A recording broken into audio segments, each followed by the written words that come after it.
Bonjour, que la grâce du Seigneur Jésus-Christ, Yeshua Mashiach qui est mort, ressuscité, soit avec vous, quel que soit le lieu où vous vous trouvez. J'ai décidé de faire cette vidéo sur le titre Gog et Magog, ou le mythe de l'invasion de l'État juif par la Russie. La croyance chrétienne de ces 2 derniers siècles est que vers la fin de l'histoire de ce monde, Gog, du pays de Magog, le roi du Nord, envahirait la terre sainte d'Israël d'aujourd'hui. Les théologiens chrétiens identifient Gog et Magog, le roi du Nord, à la Russie actuelle, et même certains vont jusqu'à identifier le président Poutine comme étant le prince. Des ministères, surtout dans le milieu sioniste et conservateur chrétien, de partout dans le monde, ont consacré beaucoup de temps dans les tentatives de décoder ces prophéties que l'on trouve dans Ézéchiel 38 et 39, et dans Daniel 11 et puis Apocalypse 20. La quasi-totalité d'entre eux sont arrivés à la conclusion énoncée ci-dessus. Dans la plupart des cas, la croyance dans l'invasion d'Israël par la Russie et la défaite de l'Antéchrist dans la guerre subséquente d'Armageddon est accompagnée par l'idée qu'il y aurait un règne de 1000 ans de paix après que le Seigneur Jésus-Christ soit venu. Les représentants de cette croyance quasi-universelle sont Grant Jeffrey, Tim LaHaye, co-auteur de la série Left Behind, Jacques Van Impe Ministry et John Hagee. Mais aussi, nous avons le pasteur Raymond Bourguier qui, dans une conférence que nous pouvons voir sur YouTube, Gog et Magog, dit que c'est la Russie qui va envahir, Gog et Magog, c'est la Russie qui va envahir les terres d'Israël actuellement. Il y a d'autres vidéos aussi qui circulent et qui présentent le président Poutine comme le prince dont il est question ici. Alors, cette perspective biblique de Gog qui envahit Israël par le nord à une date future est également en grande partie prêchée par les théologiens juifs. Par exemple, dans un article publié dans le Jerusalem Post datant d'octobre 1996 et intitulé « Tout un Gog », le chroniqueur Moshe Kol aborde le sujet ainsi. Je cite, « La guerre pour mettre fin à toutes les guerres doit être lancée contre Eretz Israël par Gog du pays de Magog, prince des chefs de Méshek et de Tubal, comme il avait été prédit dans Ézéchiel chapitre 38 et 39. Nous ne savons pas qui ou qu'est-ce que Magog, Méshek, Tubal et Gog sont. Nous savons seulement que Gog et ses alliés doivent descendre sur Eretz Israël du nord. Dieu détruira alors les envahisseurs et restaurera les captifs de Jacob et aura pitié de toute la maison d'Israël. Et il ne lui cachera plus la face. Alors, nous allons donc disséquer et analyser cette doctrine que Gog envahirait l'actuel État d'Israël. Voici donc les textes bibliques sur Gog et Magog accompagnés de quelques commentaires. Ézéchiel, chapitre 38. La parole de l'Éternel me fut adressée en ces mots. Fils de l'homme, tourne ta face vers Gog, au pays de Magog, vers le prince de Roche, de Méshek et de Tubal, et prophétise contre lui. Tu diras, ainsi parle le Seigneur l'Éternel. Voici, j'en veux à toi, Gog, prince de Roche, de Méshek et de Tubal. Je t'entraînerai et je mettrai une boucle à tes mâchoires. Je te ferai sortir, toi et toute ton armée, chevaux et cavaliers, tous vêtus magnifiquement, troupes nombreuses portant le grand et le petit bouclier, tous maniant l'épée. Et avec eux ceux de Perse, d'Éthiopie et de Pout, tous portant le bouclier et le casque. Gomère et toutes ses troupes, la maison de Togarma, à l'extrémité du septentrion, et toutes ses troupes, peuple nombreux qui sont avec toi. Prépare-toi, tiens-toi prêt, toi et toute ta multitude assemblée autour de toi. Sois leur chef. Après bien des jours, tu seras à leur tête. Dans la suite des années, tu marcheras contre le pays dont les habitants, échappés à l'épée, auront été rassemblés d'entre plusieurs peuples sur les montagnes d'Israël, longtemps désertes. Nous allons faire quelques commentaires. Nous voyons ici que Gog habite au pays des Magog et il conduit une coalition de peuples portant des armes non modernes. L'armement est composé d'épées, de lances, de boucliers, d'arcs et de flèches. Ils sont montés sur des chevaux. Gog retourne encore sur ce lieu. Cela suppose qu'il y a un temps, il était ou l'avait envahi. Ils seront tous en sécurité dans leur demeure. Tu monteras, tu t'avanceras comme une tempête. Tu seras comme une nuée qui va couvrir le pays, toi et toutes tes troupes et les nombreux peuples avec toi. Ainsi parle le Seigneur l'Éternel. En ce jour-là, des pensées s'élèveront dans ton cœur, et tu formeras de mauvais desseins. Tu diras, je monterai contre un pays ouvert, je fondrai sur des hommes tranquilles, en sécurité dans leur demeure, tous dans des habitations sans murailles, et n'ayant ni verrou ni porte. J'irai faire du butin et me livrer au pillage, porter la main sur des ruines maintenant habitées, sur un peuple recueilli du milieu des nations, ayant des troupeaux et des propriétés, et occupant les lieux élevés du pays. Nous faisons encore un commentaire ici. Il est dit plusieurs choses te viendront en esprit. Est-ce le souvenir d'un pays, d'un temps passé?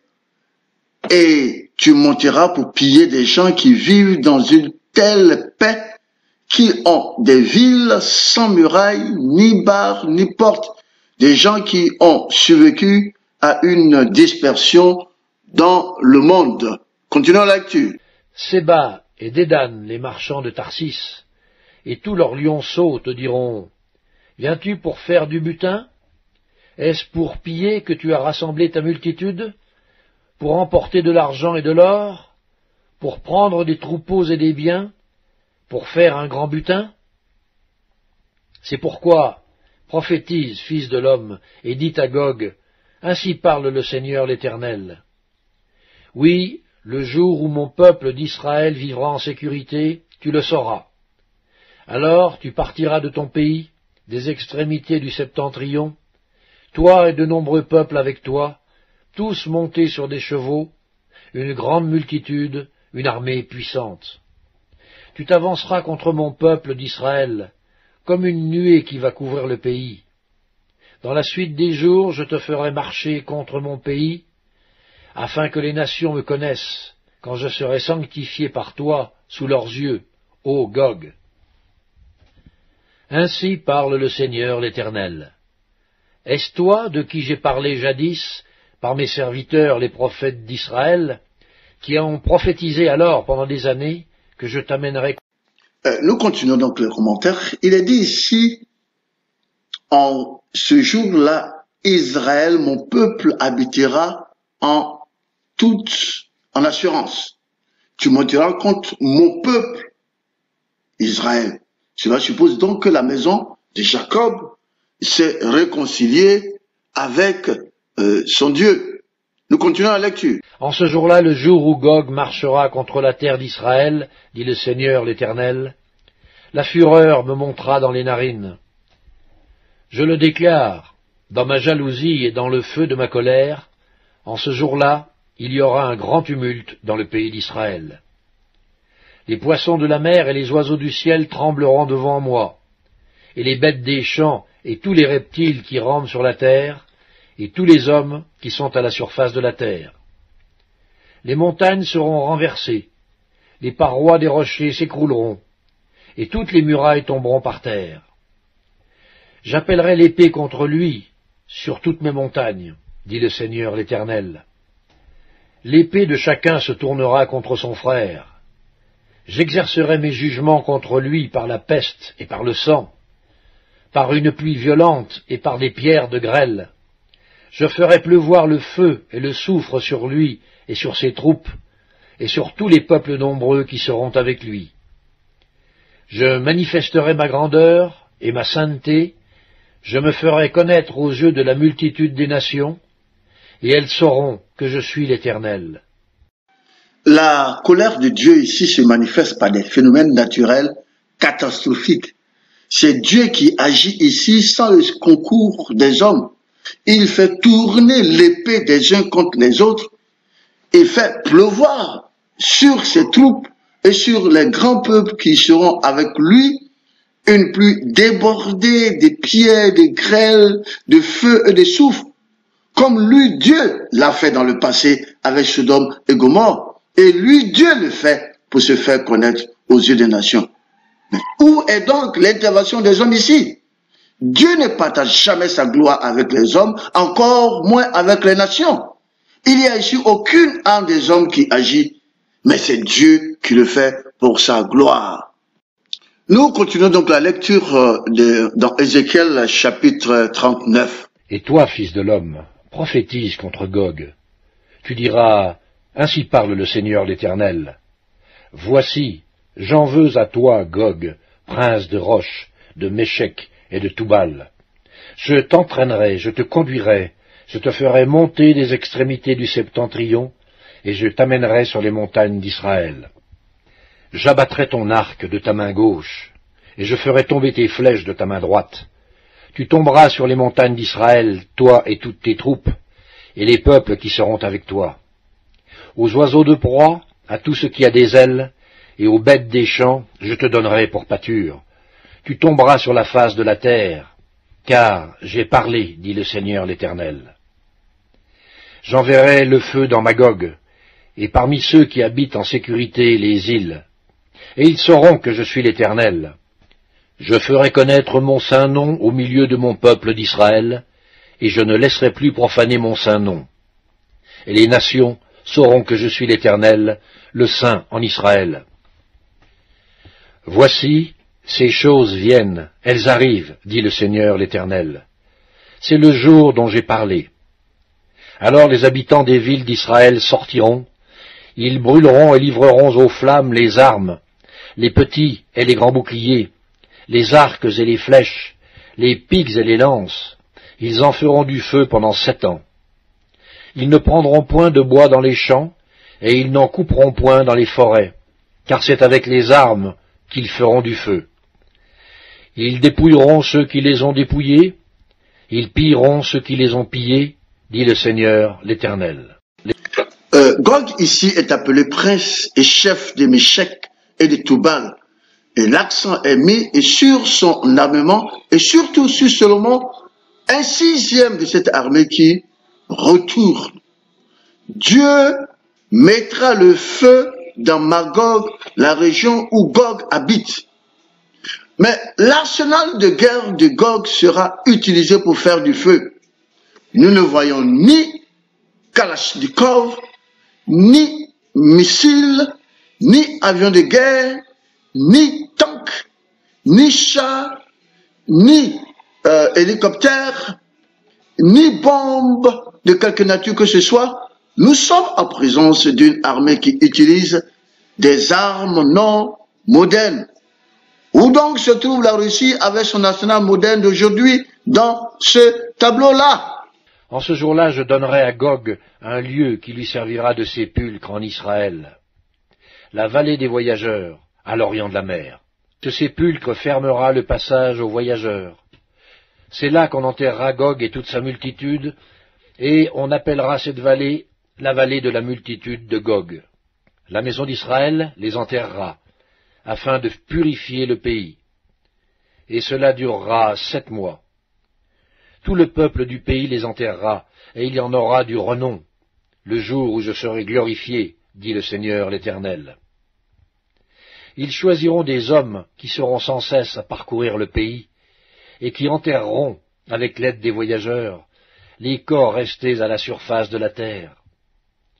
Ils purifieront le pays, et ils seront à la recherche pendant 7 mois entiers. Ils parcourront le pays, et quand l'un d'eux verra les ossements d'un homme, il mettra près de là un signe, jusqu'à ce que les fossoyeurs l'enterrent dans la vallée de la multitude de Gog. Il y aura aussi une ville appelée Amona. C'est ainsi qu'on purifiera le pays. Commentaire: s'il faut mettre 7 mois pour chercher et trouver les morts, alors cela suppose que Gog est venu avec une très forte armée. Toi, fils de l'homme, ainsi parle le Seigneur l'Éternel. Dis aux oiseaux, à tout ce qui a des ailes, et à toutes les bêtes des champs, réunissez-vous, venez, rassemblez-vous de toutes parts pour le sacrifice où j'immole pour vous des victimes, grand sacrifice sur les montagnes d'Israël. Vous mangerez de la chair et vous boirez du sang. Vous mangerez la chair des héros et vous boirez le sang des princes de la terre. Béliers, agneaux, boucs, taureaux engraissés sur le Basan. Vous mangerez de la graisse jusqu'à vous en rassasier, et vous boirez du sang jusqu'à vous enivrer à ce festin de victimes que j'immolerai pour vous. Vous vous rassasierez à ma table de la chair des chevaux et des cavaliers, de la chair des héros et de tous les hommes de guerre, dit le Seigneur l'Éternel. Je manifesterai ma gloire parmi les nations, et toutes les nations verront les jugements que j'exercerai, et les châtiments dont ma main les frappera. Il s'agit donc d'une armée semblable à celle du temps où la prophétie a été donnée, c'est-à-dire une armée qui utilise des armes non modernes, d'anciennes armes composées de flèches, d'arcs, surtout des armes qui sont fabriquées avec du bois. Et c'est pourquoi ces bois seront utilisés à faire du feu. La maison d'Israël saura que je suis l'Éternel, son Dieu, dès ce jour et à l'avenir. Et les nations sauront que c'est à cause de ces iniquités que la maison d'Israël a été conduite en captivité, à cause de ses infidélités envers moi. Aussi je leur ai caché ma face, et je les ai livrés entre les mains de leurs ennemis, afin qu'ils périssent tous par l'épée. Je les ai traités selon leurs souillures et leurs transgressions, et je leur ai caché ma face. C'est pourquoi, ainsi parle le Seigneur l'Éternel. Maintenant je ramènerai les captifs de Jacob, j'aurai pitié de toute la maison d'Israël, et je serai jaloux de mon saint nom. Alors ils oublieront leur opprobre, et toutes les infidélités qu'ils ont commises envers moi, lorsqu'ils habitaient en sécurité leur pays, et qu'il n'y avait personne pour les troubler. Quand je les ramènerai d'entre les peuples, quand je les rassemblerai du pays de leurs ennemis, je serai sanctifié par eux aux yeux de beaucoup de nations. Et ils sauront que je suis l'Éternel, leur Dieu, qui les avait emmenés captifs parmi les nations, et qui les rassemble dans leur pays. Je ne laisserai chez elles aucun d'eux, et je ne leur cacherai plus ma face, car je répandrai mon esprit sur la maison d'Israël, dit le Seigneur l'Éternel. Il est parlé ici de la maison de Jacob, de la maison d'Israël et des captifs de Jacob. Il dit, maintenant Dieu ramène les captifs de Jacob et a pitié de toute la maison d'Israël après qu'il les ait payés pour leur ignominie et tous leurs crimes. C'est donc une maison de Jacob, une maison d'Israël, les captifs de Jacob repentis que Dieu a ramenés sur cette terre. La prophétie d'Ézéchiel ne nous parle pas de la Russie, un pays qui n'existait pas encore en ce moment. Pour comprendre cette prophétie, il est important de savoir le contexte géographique dans lequel elle a été dite. Il ne saurait s'agir de peuples habitant des zones géographiques de nos jours. Les mouvements des peuples anciens nous ont habitués à nous référer dans ce contexte ici aux peuples anciens qui habitaient cette zone.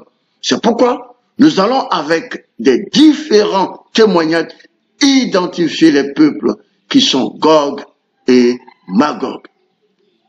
Alors, comment certains historiens voient les origines de Gog et Magog? Flavius Joséphus a affirmé que Magog a fondé ceux qui ont été nommés Magogites, mais qui sont appelés par les Grecs les Scythes. Joseph a vécu et est mort un demi-millénaire avant la fondation du royaume khazar.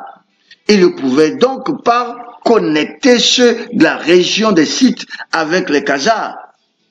L'encyclopédie catholique observe que Joseph et d'autres identifient Magog à la Scythie. Mais dans l'Antiquité, ce nom a été utilisé pour désigner vaguement toute la population du Nord. Cependant, Joseph fait un commentaire intéressant sur Tubal, le frère de Magog et Méchec. Il dit, Tubal dépassait tous les hommes par sa force et était un expert et célèbre dans les spectacles martiaux. Le savant judéo-chrétien Dr. Edersheim, dans son livre Histoire de la Bible Ancien Testament, identifie également Magog au Scythe. La section de l'ouvrage du Dr. R. Young, Analytica, concordance de la Bible, qui traite de Magog, parle de la Scythie ancienne ou la Tartarie, un nom utilisé pour décrire le sud de la Russie dans les siècles passés. Professeur Young a dit que le nom de Gog provient d'une expression qui signifie une haute montagne et que le nom de Gog dans Ézéchiel 38 est celui d'un prince de Roche, de Méchec, Tubal et Tira, en Scythie ancienne ou Tartarie. Young désigne aussi les descendants de Magog et leur terre appelée Scythie dans le nord de l'Asie et de l'Europe. Le commentaire complet de la Bible, édité par le docteur William Jenks, fournit quelques informations fascinantes sur l'identité de Magog. Magog était le fils de Japhet, Genèse 10, chapitre 2, d'où les Scythes sont généralement censés être les descendants. Les Mongols tartares, un peuple de la race scythique, sont toujours appelés ainsi par les écrivains arabes. Les judaïtes de l'époque pensaient que Magog était les vastes et innombrables nations scythes qui sont au-delà du mont Caucase et du Palus Méotides, près de la mer Caspienne. Nous continuons donc ce que disent les historiens. Le docteur Pentecôte cite le professeur Baumann sur l'identification de Magog comme suit. La terre de Magog était située dans ce qu'on appelle aujourd'hui le Caucase et les steppes voisines. Et les trois noms, Roche, Méchec et Tubal, ont été appelés par les anciens par le nom des Scythes. Ils erraient comme nomades dans le pays autour et au nord de la mer Caspienne et la mer Noire et étaient connus comme des barbares les plus fous. Professeur Rawlinson, qui a fait une étude définitive des tribus anciennes et les empires qui ont régné au Moyen-Orient, a cité 5 grandes monarchies. Au chapitre 9 de son travail qui traite de l'Assyrie, nous pouvons lire la note suivante. Le territoire des Scythes approprié des Rhodes et d'Hippocrate s'étendait du Danube et des Carpates d'une part, au Tanaïs ou Don de l'autre. Les territoires géographiques décrits par le professeur J. Rawlinson sur lesquels les Scythes régnaient sont clairement situés dans le sud de la Russie et comprennent l'Ukraine, la Géorgie et l'Arménie actuelle. Donc les Goths détruisirent les Scythes et occupèrent les terres des Khazaris. C'est ce que nous allons voir maintenant. Nous ne croyons pas que les Scythes, descendants de Japhet, soient les Khazars. Satan sait comment tromper les gens. Il faut distinguer 2 peuples dans le royaume khazar, comme l'avons déjà écrit dans le livre 1. Les Ak-Khazars ou Khazars blancs et les Kara-Khazars ou Khazars noirs qui ont une peau basanée tirant sur le noir profond, comme s'ils étaient une sorte d'Indiens. Les Ak-Khazars, eux, étaient blancs. Ils avaient les cheveux roux, la peau blanche et les yeux bleus. Les Khazars des races blanches se sont substitués aux Khazars noirs en association avec les Bulgares pour envahir le territoire des Scythes. Donc les Scythes n'existent plus. Les Khazars blancs, les Turcs pour certains, les Goths pour d'autres, sont ceux qui sont aujourd'hui appelés les Juifs Ashkénazis. Nous avons déjà traité de ça dans certaines émissions, comment les Juifs actuels sont de faux Israélites. Ce sont eux les héritiers des terres de Magog. Et le chef est le représentant de Lucifer dans ce monde, en la personne du baron de Rothschild et de sa dynastie. Le lien entre Gog-Magog et la Khazarie, territoire d'origine des Juifs actuels, est clairement établi par plusieurs autres auteurs. Dans un commentaire juif du livre de Daniel, publié par le Tanakh en 1980, les auteurs disent ceci sur l'identité de Magog. Je cite, les diverses traditions relatives à l'identité de Magog, qui dans le livre de Genèse, au chapitre 10, verset 2, est classé parmi les fils de Japheth, fils de Noé, ont tendance à placer le pays de Magog dans ce qui est aujourd'hui connu comme la région du sud-ouest du Caucase russe, territoire qui se trouve entre la mer Noire et la mer Caspienne. Ceci est en accord avec le Yerushalmi Megillah 3, verset 9, enfin je sais pas ce que c'est, qui identifie Magog aux Goths, un groupe de tribus nomades qui a détruit les Scythes et fait du territoire scythe leur demeure. L'identification de Magog au territoire du Caucase, qui était en même temps habité par les Goths, est basée sur l'hypothèse que la terre de Magog est nommée d'après le fils de Japheth. Félicitations. Donc, Rabbi Shisdaï Ibn Shapur, un judaïte d'Espagne, a écrit au roi des Khazars, c'est ce qu'on appelle la correspondance khazare. J'ai déjà parlé de ça dans une des émissions. Ce rabbin israélite habitait dans la cour du calife de Cordozo, je crois, si je ne me trompe pas. C'était au moment où l'Espagne avait été conquise par les morts. Je précise bien que les morts sont des noirs. Et ce sont les morts qui aujourd'hui, c'est les morts noirs qui ont donné l'honneur à la Mauritanie.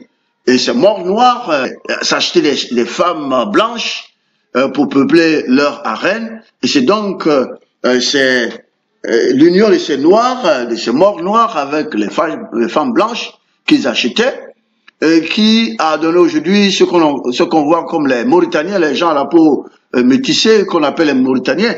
J'ai fait la parenthèse, j'ai donné des détails, je crois, dans le livre 3 là-dessus. Je ne reviens pas là-dessus.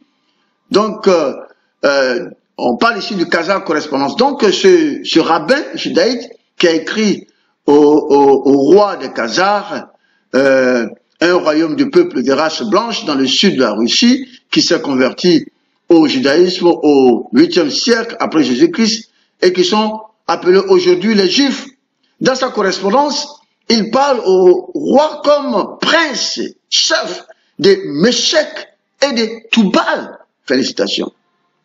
Cette salutation indique que les judaïtes avaient tradition qui situait ce peuple au sud de la Russie en territoire khazar. Vassiliev a tiré une citation du livre « Les Goths dans les Crimées ». Cette citation tirée de la vie des saints Abou de Tbilissi affirme que les Khazars, les Juifs actuels, étaient des fils sauvages de Magog qui n'avaient aucune religion, mais qui reconnaissaient l'existence d'un Dieu unique, évidemment, après leur conversion. Les références faites par Rabbin Petachia, je précise ici que, pour ceux qui ne connaissent pas Rabbin Petachia, j'ai parlé de lui, il y avait Rabbin Petachia et puis Benjamin de Tolède, qui au XIe siècle, ce sont des judaïtes qui ont effectué un voyage au travers du monde pour non seulement identifier, mais faire le recensement des Israélites, les vrais Israélites qui étaient encore vivants dans ce monde-là. J'en ai parlé dans le livre 2, les vrais Israélites sont de race noire. Donc c'est ce Rabbi Petachia que je cite ici dans le récit de son voyage, mentionne que le royaume khazar était celui de l'ancien Méchec. en harmonie avec la terminologie prophétique biblique. Maintenant, l'autre juif encore, Arthur Koestler, je crois que vous avez déjà entendu parler de Arthur Koestler, celui qui a la 13e tribu, écrit que les Perses et les Byzantins se réfèrent à la Khazarie comme le royaume du Nord auquel presque tous les théologiens modernes relient Gog et Magog. Et je cite, après un siècle de guerre, notre Koestler, les chroniqueurs arabes, évidemment, n'avaient pas beaucoup de sympathie pour les Khazars. Il en est de même pour les scribes géorgiens ou arméniens dont le pays, d'une culture beaucoup plus ancienne, avait été dévasté à plusieurs reprises par des cavaliers khazars. Une chronique géorgienne faisant écho à une ancienne tradition les identifie comme les armées de Gog et Magog, hommes sauvages avec une face sinueuse et des mœurs, des bêtes sauvages buveurs de sang. Je crois qu'ils n'ont pas perdu cette tradition du buveur de sang. Il y a beaucoup d'enfants qui disparaissent partout dans le monde, comme un rabbin Frankenstein, je crois, qui dans une interview disait que pendant la fête juive, eh bien, ils enlèvent les enfants aux États-Unis, ils les amènent dans les synagogues, ils les égorgent, ils boivent leur sang, et ils distribuent le corps au travers de McDonald's qui leur appartient pour que les parents mangent le corps de leurs enfants. Je crois que j'en ai parlé de ça plusieurs fois, et ce n'est pas étonnant ici que les Géorgiens les identifient comme des hommes qui ont des mœurs, des bêtes sauvages, buveurs de sang. Nous continuons toujours le témoignage.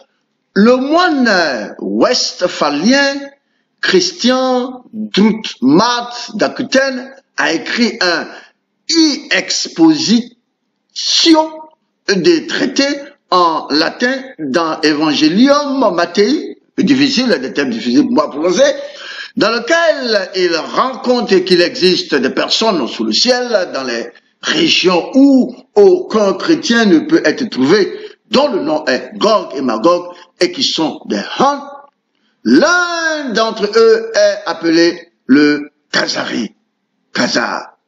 Les Juifs actuels qui sont circoncis et observent le judaïsme dans son intégralité. Donc le moine expose que, eh bien, la Khazarie est le territoire de Gog et de Magog. Je continue toujours. Ibn Fadlan, le voyageur des années 700, fait le commentaire suivant dans son journal. Il dit que les Khazars et leurs rois sont tous juifs.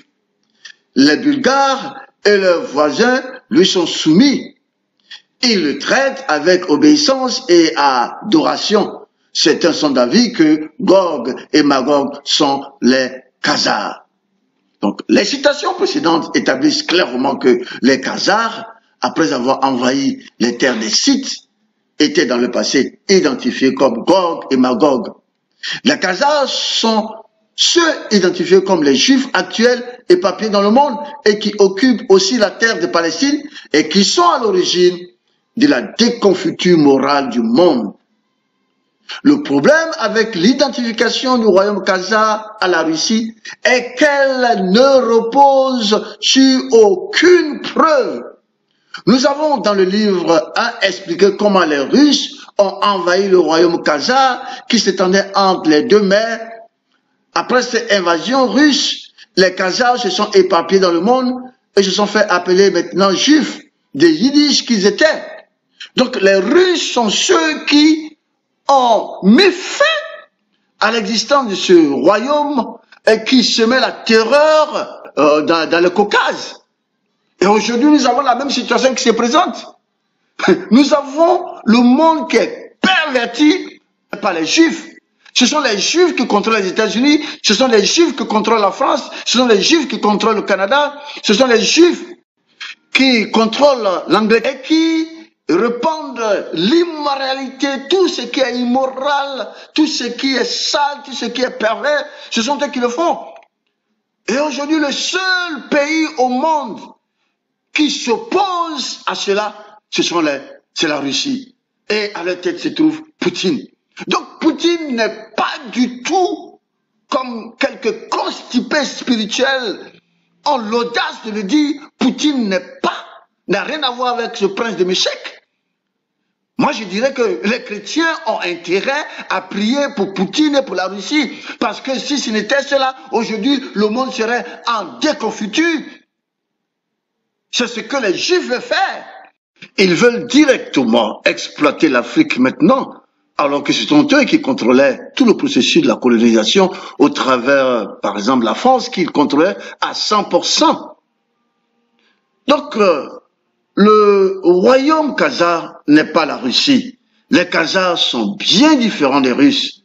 Les peuples qui vivaient là sont identifiés comme les Juifs ashkénazis actuels que les chrétiens identifient à tort aux enfants de Jacob. En réponse à ceux qui croient que Gog, au pays de Magog, est spécifiquement la Russie, Apocalypse 20, à partir du verset 8, apporte une clarification quant à la véritable région géographique de Gog dans les derniers jours. Les nations qui sont aux quatre coins de la terre, Gog et Magog. Cette force omniprésente dans le monde, les quatre coins de la terre, n'existe pas en Russie. Elle n'est pas exclusive à la zone de la boussole au nord de la Palestine. Les noms Gog et Magog semblent être utilisés seulement comme une indication de leur origine et non leur emplacement actuel et définitif. En plus, le type d'armement mentionné dans cette guerre nous éloigne d'une armée moderne de notre temps. Maintenant, nous allons aborder le chapitre sur Gog et Magog dans la littérature islamique. Ce qui suit est un extrait des écrits d'un spécialiste de l'islam et mérite d'être étudié. Il est bon de préciser d'abord que Dul-Qarnaim est soit identifié à Alexandre le Grand, soit à Cyrus II. Donc Gog et Magog, je cite, Gog et Magog sont deux groupes de Turcs descendus de Yafit, c'est-à-dire Japhet, le père des Turcs, l'un des fils de Noé. Il y eut une époque où il y avait un roi appelé Dul-Qarnaim, qui était un homme bon et un grand roi. Allah lui donna une grande puissance et il a jugé à l'est et à l'ouest. Il régnait sur tous les rois et les pays et a voyagé très loin, à la fois à l'est et à l'ouest. Il a voyagé vers l'est jusqu'à ce qu'il atteigne une passe entre deux montagnes à travers laquelle les gens sortent. Ces gens étaient Gog et Magog et répandaient la corruption sur la terre et nuisaient aux populations. Donc celles-ci ont demandé de l'aide à Dul-Qarnaim et lui ont demandé de construire une barrière entre eux et Gog et Magog. Celui-ci a demandé et obtenu d'eux de l'aide pour la construction de cette barrière. Ils l'ont construite en mélangeant le fer, le cuivre et le bitume. Ainsi Dul-Qarnaim a retenu Gog et Magog derrière la barrière. Ils ont essayé de pénétrer la barrière ou de grimper au-dessus, mais en vain. Ils ne pouvaient pas passer la barrière parce qu'elle était énorme et lisse. Ils ont commencé à creuser pendant des siècles et ils vont continuer à le faire jusqu'au moment où Allah décrète que le temps pour eux de sortir est arrivé. En ce moment-là, ils vont se répandre sur toutes les directions, propageant la corruption et tuant les gens. Quand Yeshua, Jésus-Christ, que la paix soit sur lui, priera contre eux, alors Allah enverra une sorte de ver dans le nuque de leur cou et ils seront tués. Fin de citation. Le commentateur continue ainsi. Il est clair que cette barrière a longtemps été violée et Gog et Magog se sont déjà répandus partout pour faire ce qui a été décrété qu'ils doivent faire jusqu'à ce qu'ils périssent après que Jésus, que la paix soit sur lui, soit arrivé sur cette terre. Maintenant, Gog et Magog et Jérusalem. Un autre écrit islamique associant Jérusalem à Gog et Magog dit ceci. Dans la sourate Al-Kahf du Coran, au chapitre 18, intitulé La grotte, ainsi que dans le commentaire prophétique du hadith, Gog et Magog sont décrits comme deux personnes qui descendent du père Abraham. Adam plutôt. Que la paix soit, et la paix et les bénédictions de Dieu très haut soient sur lui. Et qui ont été créés par Dieu. Ils sont doués d'une grande puissance. Personne autre que moi seul ne peut les détruire, a déclaré Dieu, Allah. La sourate Al-Kaf décrit aussi la façon dont ils ont été contenus derrière une barrière de fer parce qu'ils utilisaient leur pouvoir pour répandre et pour commettre des actes de méchanceté, d'oppression et de corruption. La sourate indique également qu'ils utiliseraient leur pouvoir pour faire la guerre à ceux qui mènent une vie de foi, de justice et qui agiraient avec malveillance contre ceux qui vivent le mode de vie primitif ou qui vivent d'une maigre substance comme ceux qui sont en Afrique et en Haïti. Ainsi, l'image qui a émergé est celle de peuples absolument impies et impitoyables qui avaient le cœur de bête. La sourate a ensuite dit que lorsque la dernière ère aura commencé, Dieu détruira la barrière et Gog et Magog, qui sont un signe majeur de la dernière période, seront libérés dans le monde. Sourate Al-Anbiya, quant à elle, révèle qu'ils finiront alors par se disperser dans tous les sens, ce qui indique que par leur puissance invincible, ils prendront le contrôle du monde entier et que pour la première fois dans l'histoire, des peuples contrôleraient toute l'humanité. La sourate continue ainsi. Ce mur est une miséricorde du Seigneur, mais lorsque l'avertissement du Seigneur viendra, il le détruira, il le réduira en poussière et Gog et Magog seraient libérés dans le monde. La promesse du Seigneur est vérité. Mais il y a une interdiction, ça continue toujours, la sourate continue, mais il y a une interdiction sur une ville dont nous avons fait détruire et fait périr les gens. Les gens de cette ville ne doivent pas retourner pour reprendre cette ville comme la leur propre, jusqu'à ce que Gog et Magog aient été permis de passer par leur barrière et qu'ils se soient propagés rapidement dans toutes les directions, se reproduire entre tous les peuples du monde. Ensuite, mais puisque cet ordre mondial serait témoin de l'oppression et de la guerre sur la région, il serait en totale contradiction avec l'ordre céleste des dessus. Aucun croyant ne pourrait être à l'aise avec la société dominée par ces gens dans un tel monde. Le commentateur continue. Dans la sourate Al-Anbiya ci-dessus, le Coran fait référence une fois de plus à Gog et Magog, tout en faisant mention d'une ville que Dieu a détruite. Ses habitants ont été expulsés et interdits de retourner dans cette ville pour la reprendre comme la leur, jusqu'à ce que Gog et Magog aient été libérés et se soient répandus dans toutes les directions. Ce dont la vision spirituelle est éclairée par la lumière qui vient de Dieu, le Très-Haut, peuvent reconnaître à la fois la ville et aussi Gog et Magog, que la lumière leur donne la capacité de pénétrer la réalité interne des choses. La ville est Jérusalem. Dieu le Très-Haut a détruit cette ville et en a expulsé les Judaïtes. Ils ont ensuite été interdits d'y retourner pour la récupérer comme leur propre ville jusqu'au temps marqué. Félicitations. Le commentaire continue ainsi. Depuis l'époque de la chrétienté médiévale européenne jusqu'à l'âge de la civilisation occidentale laïque, l'Europe a progressivement affiché les caractéristiques de l'ordre mondial de Gog et Magog et a également rempli sa mission de base. Les Blancs en Europe, en Amérique du Nord, en Australie et en Terre Sainte aujourd'hui dominent le monde entier. Ils utilisent leur pouvoir pour opprimer et corrompre les autres peuples. Ils ont pris la Terre Sainte, ils ont amené Gog et Magog, les Juifs ashkénazes actuellement, à la réclamer comme leur propre terre. Ils ont créé un euro-État laïque et athée d'Israël et présentent Gog et Magog, ces Juifs européens, comme le peuple saint d'Israël du roi David. Félicitations. Il s'agit d'une indication de l'état d'aveuglement spirituel absolu dans lequel les Blancs ont plongé le monde, qui trompe pour le conduire sur le chemin de la décision finale par Gog et Magog. Celui qui va plus loin dans l'analyse de ce qui précède peut découvrir beaucoup plus sur ceux qui représentent Gog et Magog.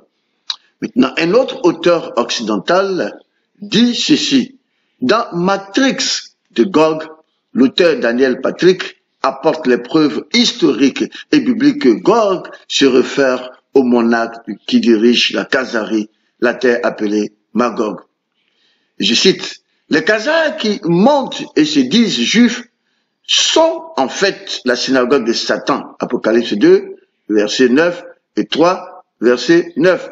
Avec une surveillance d'enfer et le soutien de Gog, ils contrôlent désormais les États-Unis et Israël et sont en lice pour mettre le monde entier sous leurs pieds. C'est leur but ultime, le nouvel ordre mondial sous le contrôle des Juifs, et ils sont près de l'atteindre, dit-il. Nous constatons que le livre de l'Apocalypse des Jean parle aussi d'une tentative d'invasion d'Israël par Gog et Magog en ces termes. Apocalypse de Jean, chapitre 20.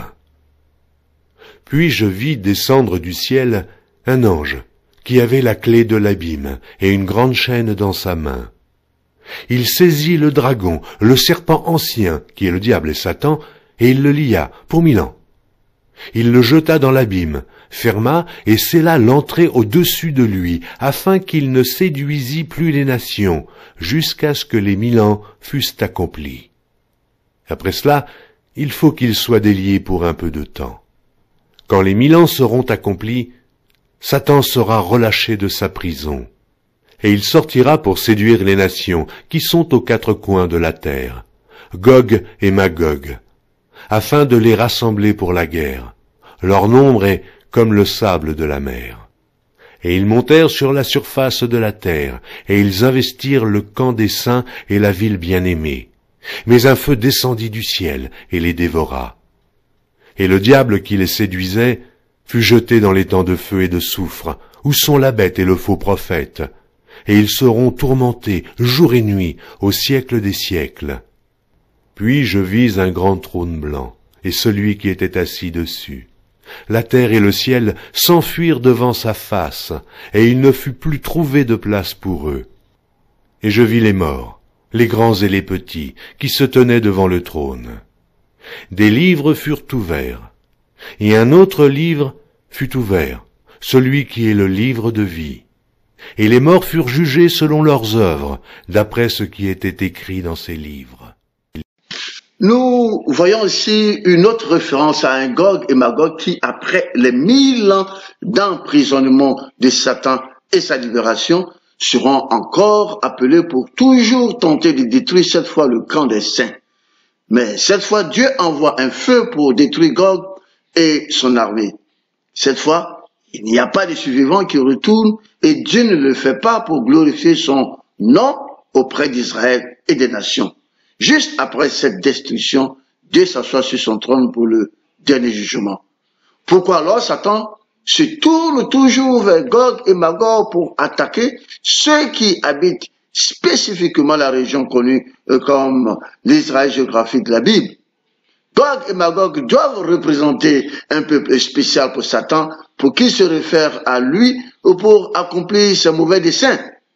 C'est le peuple élu de Lucifer, comme l'a avoué Rosenthal dans le livre 1, se référant aux Juifs actuels. Lorsque nous référons aux différents témoignages sur l'identité de ce peuple, nous sommes ramenés aux Khazars anciens de la quasi-totalité des Juifs ashkénazis. Satan a toujours voulu imiter Dieu. Après la disparition des Hébreux, peuple de Dieu, Satan s'est choisi un peuple à l'exemple des Hébreux, mais des races blanches, les Khazars ou Yiddish, appelés aujourd'hui Juifs. Il leur a fait occuper la terre des Hébreux et a trompé le monde en les faisant passer pour les Israélites qui retournent sur la terre, bien que ce retour ne réponde pas aux conditions établies par Dieu à Moïse. Gog semble donc plus désigner ce peuple kazakh qui, présentement, occupe les terres qui ne sont pas les siennes. Les Juifs ashkénazis sionistes, dirigés par la famille Rothschild, présentent les caractéristiques qui correspondent exactement aux diverses descriptions de Gog en tant que prince de Méchec et de Toubal. Ce n'est pas le président Poutine. Les Juifs ashkénazes sont originaires de la terre de Magog. Gog, prince de Méchec et de Toubal, pourrait être la famille Rothschild, dont le nom signifie bouclier rouge. Les Rothschild, à travers leur puissant lobby juif, contrôlent les États-Unis et l'OTAN, qui, eux, protègent leur État terroriste d'Israël. Ils constituent la principale menace à la paix mondiale, pas la Russie du président Poutine. Ce n'est pas la Russie qui va de nation en nation, bombardant les pays et détrônant les présidents. Ce n'est pas l'Iran, ce n'est pas la Syrie, ce n'est pas l'Irak, ce n'est pas l'Afghanistan ou le Pakistan ou la Libye. Ce sont les Juifs qui contrôlent les États-Unis et ses alliés de l'OTAN qui livrent une guerre illégale et injuste au reste du monde pour l'amour de leur État juif d'Israël. Cette extraordinaire famille de banquiers, les Rothschild, qui sont à la tête des Juifs ashkénazes, est adorée comme telle en Israël. Magog est la terre qu'ils habitaient. Maintenant, ils habitent l'Europe et l'Amérique. Ils contrôlent tous les pays occidentaux, en particulier les États-Unis, la Grande-Bretagne, la France et le Canada. Les Ashkénazis, ils sont des voleurs culturels. Ils ont volé l'écriture hébraïque, les noms hébraïques, les terres des Hébreux et les prophéties bibliques sur les Israélites et tordent leur interprétation pour convaincre les chrétiens qu'ils sont le peuple élu de Dieu. Quoique la plupart des Juifs rejettent encore le Christ et le détestent à ce jour. Alors comment sont-ils le peuple élu de Dieu? Et ils accusent la Russie à leur place. Malheureusement, de nombreux chrétiens sont tombés dans leur jeu diabolique et prêchent que la Russie est le Gog qui doit envahir l'Israël des impies juifs actuels.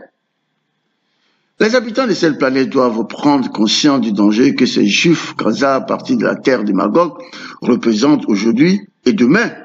Le nouvel ordre mondial qu'ils préparent confisquera tous les droits et libertés. Alors, si Gog et Magog représentent les faux Israélites qui occupent les terres des vrais Hébreux, et si ces faux Israélites doivent, sous la conduite de leur maître Satan, tenter vers les temps derniers d'envahir ces mêmes terres, c'est qu'ils en ont à un moment donné été expulsés pour faire place au retour des vrais Hébreux. Bien, cela est un présage de mauvais augure pour ceux qui aujourd'hui occupent les terres de Palestine et s'en servent pour terroriser le monde. Je veux parler des Juifs ashkénazis. L'opposition horizontale disait ceci, je cite, « Notre plus grande crainte est que ce mensonge sur les Juifs soit découvert, car nous serons éradiqués au moment où le public saurait la vérité et en réagirait. » Fin de citation. Est-ce en prévision de cela que le politicien juif Henry Kissinger, en 2012, a prophétisé la fin d'Israël en disant « Nous croyons que Dieu serait extrêmement clément s'il devra attendre jusqu'à ce temps-là. » Que le Seigneur vous bénisse, au nom de Jésus-Christ Nazareth.